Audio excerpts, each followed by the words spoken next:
Today, I'm going to start out by telling you two stories, one about a compliment and one about an insult. The first story begins just about 2 years ago during my first college interview. When my interviewer asked me why I wanted to go to college, I explained that I wanted to become an immigration lawyer, that I had grown up in India and moved to suburban Ohio as a child, and with my love for reading and writing, it seemed like a no-brainer. That was when I heard the compliment.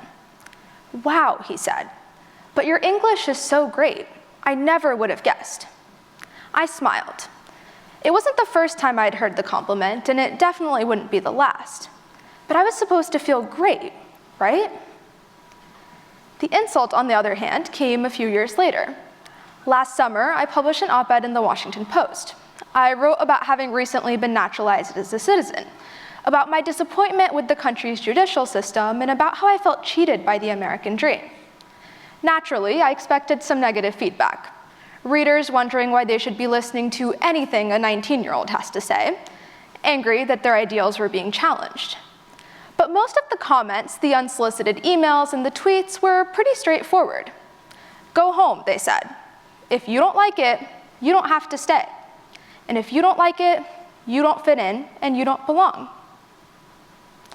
Now, at first, these two comments, a compliment about my linguistic skills and an insult about my apparent lack of patriotism, seemed worlds apart. One made me feel awful and the other great. But days later, I had a nagging feeling. I soon realized that the two weren't that different. In fact, they were two sides of the same coin. When I, as an immigrant, chose to challenge an aspect of American culture, I was labeled as un-American. I was insulted and I was told to go home.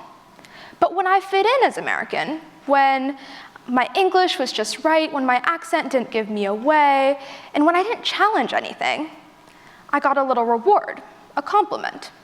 A token or a trophy signifying that I had done such a good job fitting in that no one could tell my dirty little secret, that I wasn't from here. Essentially, the compliment and the insult said the same thing. If you're willing to change to fit in, welcome, come on in. But if you ruffle any feathers, you know where the door is. Now, this is not an isolated experience by any means. Every day, immigrants across the country receive compliments that reward our cultural assimilation. Here's why you might be giving your immigrant friends compliments that they don't want to hear either.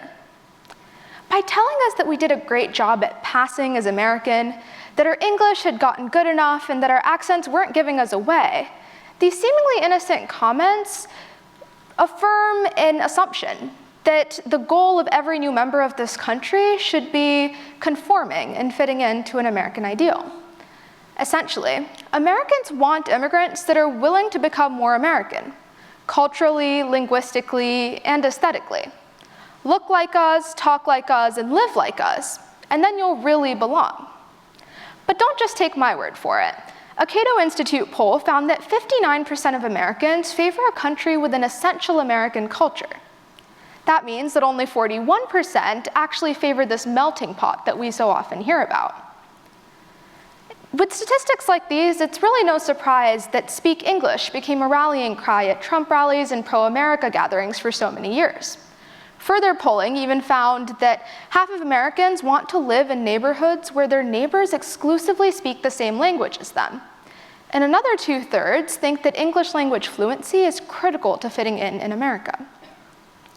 One Heritage Foundation report went so far as to call cultural assimilation an indispensable condition in America, one without which the very country would cease to exist.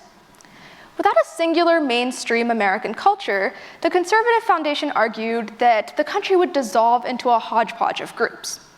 And while this multiculturalism would serve to destroy the very fabric of the country as we know it, a single look, language, and mode of behavior was somehow supposed to bind 332 million people together, no matter where they came from.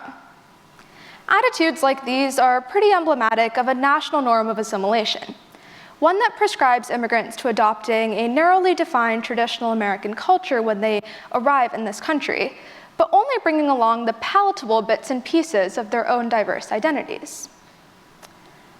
And when we're so constantly complimented for adhering to this ideal of a traditional American culture, it's no surprise we start to comply. Growing up as an Indian child in suburban Ohio, I gleamed with pride every time a teacher or a peer commented on my accent disappearing. Each time I received that pat on the back, I leaned further into that conformity. And before I knew it, my accent had virtually disappeared. I was pronouncing my name the American way and asking my mom to pack me lunches like all the other kids. And when these changes were rewarded socially, they became a source of pride and accomplishment. I had done it. I had found the secret to fitting in. Now, this is no new phenomenon either. As far back as the time of Ellis Island, immigrants have been changing our names to fit in as more American, even failing to teach our children their native languages and traditions in the hopes that they would have an easier time fitting in. This pattern became most emblematic in the mass migration of the 1920s, where study after study found that immigrants were giving their children American-conforming names at higher and higher rates. And not just that. As those same studies followed those children into the 1940s, they found that those with less foreign-sounding names were receiving more years of education, better pay, and were less likely to be unemployed. So the changes that we make earn us cultural capital. They ensure that we have wider social networks, better jobs, and face less discrimination. Make some changes and you won't just fit in better. You'll live better and more comfortably. You'll enjoy your life here more. So what happens in those rare instances where we defy those expectations?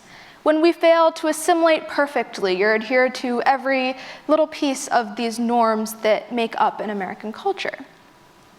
That's when immigrants begin to be perceived as threats, resulting in the barrage of insults that tell us to go home, to leave a country that we fail to accept without critique. One poll found that 1 in 3 Americans believe that immigrants are coming in to replace real Americans, that these outsiders will dilute our political identity, that will influence elections, and pollute the cultural homogeneity that we've so perfectly curated for decades. And while politicians and lawmakers might be the ones with the power to shape immigration law and policy, words are tools that can be wielded by any one of us. So these compliments and insults serve as the carrots and sticks that prod us towards complete cultural assimilation. So now you might be wondering what this means for you. Definitely doesn't mean that you can't give your friend a pat on the back when their English classes seem to be going great, or compliment your neighbor when they're making a successful life here. But when we choose what compliments to give these friends and neighbors, it's critical to unpack what assumptions they might be reinforcing. Are we reminding them that they need to be more American? That they need to look like us, talk like us, and live like us? That if they don't, they won't really belong here? Are we applauding these people in our lives for flying under the radar, for not raising any dissent or disruption, and for obscuring an essential part of their identity? Instead, try complimenting these people in your life on what new perspectives, new foods, new traditions, new languages they're bringing into your life and into your community.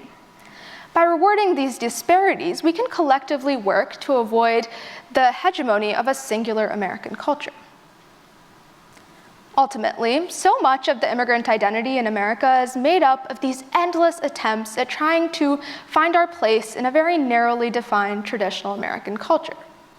And compliments that reinforce these norms by rewarding our cultural, linguistic, and aesthetic adaptation can be just as harmful as the insults which punish our defiance.